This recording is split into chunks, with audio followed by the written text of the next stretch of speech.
रऊफ क्लासरा का कॉलम लैया कॉलेज में दफन माजी का इंजाम।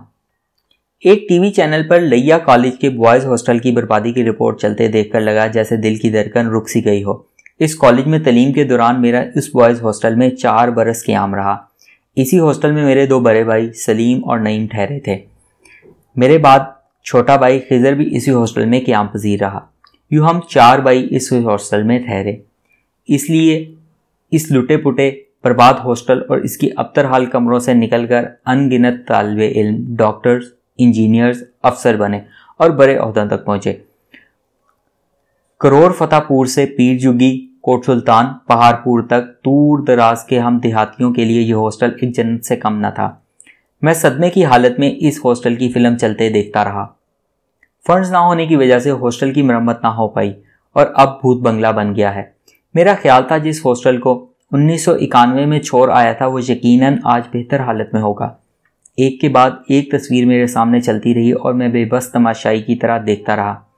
यही वो हॉस्टल था जहां ज़िंदगी का बेहतरीन वक्त गुजारा और लातादाद प्यारे रूममेट और दोस्त मिले, जहां ख्वाब देखे और इनकी तबीयत पाई। हर तरफ बर्बादी के मनाजिर, दरवाजे टूटे हुए, जालियां बिखरी हुई, दीवारें गिरने के करीब, हर तरफ बेरौनकी के डेरे। कोई सरकारी फंड नहीं था जो इस हॉस्टल की आराइश और मरम्मत पर खर्च होता। कमरों की बदतरीन हालत एक तरफ, मेसरूम की हालत देखकर झटका लगा। जहां कासिम बावर्ची हम सबको खाना सर्व करता था, दोपहर से ही वो शाम का खाना पकाना शुरू कर देता था। सुबह सवेरे उठकर हम सब के लिए नाश्ता अलग तैयार करता, जो अक्सर हम दोपहर को खाते। कमाल का बावर्ची था। पूरा हफ्ता मुख्तलिफ डिशेस पकाकर 40-50 लड़कों को खाना खिलाना अपनी जगह ऐसा काम था जो कासिम ही कर सकता था। इस हॉस्टल की बर्बादी की कहानी देखते और सुनते हुए सब दोस्त आंखों के सामने से गुजर गए। उदासी ने जिक्र लिया कि पता नहीं वो सब आज कहाँ होंगे जिनके साथ इन्हीं कमरों और इस राहदारियों में 4 बरस गुजर गए। मेरे अपने रूममेट कहाँ होंगे जो इन 4 बरसों में मुख्तलिफ कमरों में मेरे साथ रहे। हनीफ, सुहेल, किबरिया खान सरगानी, जुल्फ़िकार सरगानी, मोहम्मद रफ़ीक और ज़फ़र बलोच। टीवी पर डिप्रेस करने वाले मनाजिर देखकर किबरिया खान के कहके याद आ गए। वो जब हंसता था तो लगता पूरा हॉस्टल उसके कहकों से गूंज रहा है। जवेद इकबाल याद आया जिसके साथ जुगतबाजी और लतीफ़ों के दौर चलते थे। आज उस हॉस्टल को देखकर लगा शायद इसमें जिन भूत भी रहना पसंद ना करें, तालिबे इल्म तो दूर की बात है। कॉलेज के principal professor Muzammil Hussain TV reporter को बता रहे थे कि इनके पास फंड्स नहीं है कि वो इस तरीके हॉस्टल की मरम्मत करवा सकें या इसे रहने के काबिल बनाया जाए। प्रोफेसर मुजम्मिल हुसैन ने इधर उधर से मांग तांग कर कुछ काम कराए, लेकिन एक पूरा हॉस्टल कैसे इस चंदे से ठीक हो सकता था। याद आया जुल्फ़िकार सरगानी माँ बाप का अकलौता बेटा था और हमारा रूममेट। उसकी अम्मा ने खुसूसी पंजीरी बनाकर भेजी तो वो रात को हमारे सोने का इंतज़ार करता और फिर चुपके से अलमारी खोल कर खाता था। एक रात किबरिया और मैंने प्रोग्राम बनाया कि आज रात उसे रंगे हाथों पकड़ते हैं। हम दोनों ने जल्दी सो जाने की अदाकारी की। जल्दी जुल्फ़िकार धीरे से उठा और अलमारी खोलकर वो मिठाई खाने लगा। मैं और किबरिया अचानक उठ बैठे। हम दोनों को देखकर जुल्फ़िकार सरगानी शर्मिंदा हुए बगैर उल्टा हम पर चढ़ दौड़ा और बोला, यार हद होती है, कोई शर्म होती है। बंदा अब घर से लाया हलवा भी नहीं खा सकता। देखो तुम नदीदे कैसे ड्रामा करके सोकर अब उठकर बैठ गए हो। हम दोनों उठे। जुल्फ़िकार ने वो मिठाई छीनी और खाने बैठ गए। हमारे इकनॉमिक्स के प्रोफेसर ज़फ़र हुसैन ज़फ़र हॉस्टल की शान थे। वो हॉस्टल वार्डन थे। क्या नफीस और डिसिप्लिन के कायल इंसान। हॉस्टल को डिसिप्लिन से चलाते थे। एक एक लड़के पर आंख रखते थे।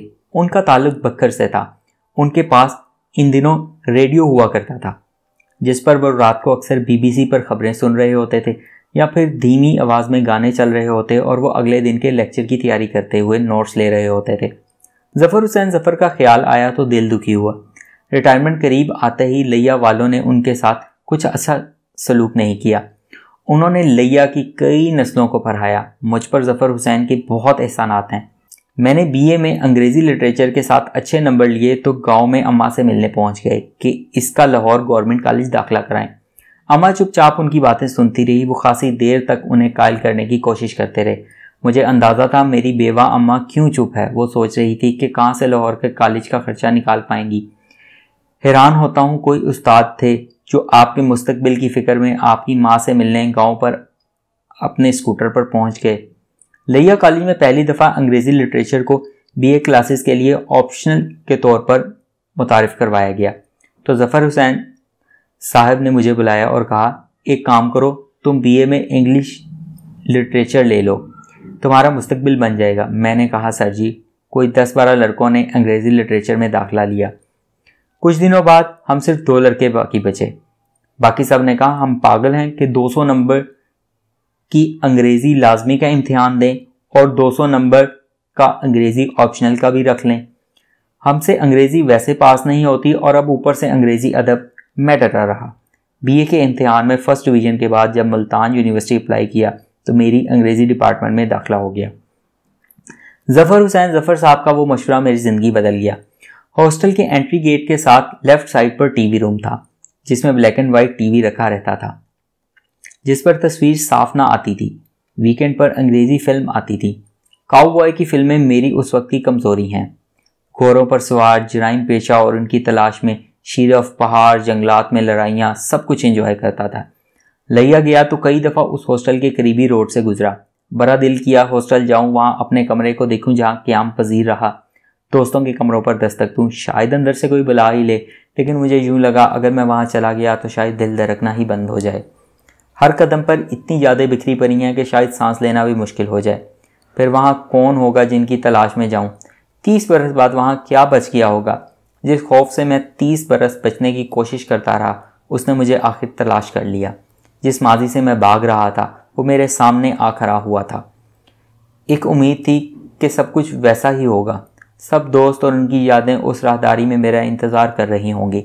कभी भी जाकर उन सब यादों से एक दफ़ा गले मिल लूँगा। 30 बरस कोशिश की कि लिया कॉलेज हॉस्टल की जो यादें आखिरी दफ़ा मेरे दिलो दिमाग पर नक्श हैं, इन पर कोई और नक्श ना जमने दूँ। सोचा था अपने कमरे और हॉस्टल को हमेशा के लिए छोड़ते वक्त मुड़कर जो आखिरी नज़र उन पर डाली थी वही मंज़र मेरे दिलो दिमाग पर हावी रहेगा। अब टीवी पर लिया कॉलेज हॉस्टल की बर्बादी की चलती वीडियोस देखकर एहसास हुआ मैं कितना गलत था। वैसा कुछ भी नहीं बच गया था जिसे 30 बरस पहले उदास दिल और अपनी रूह पर भारी बोझ साथ छोड़ आया था।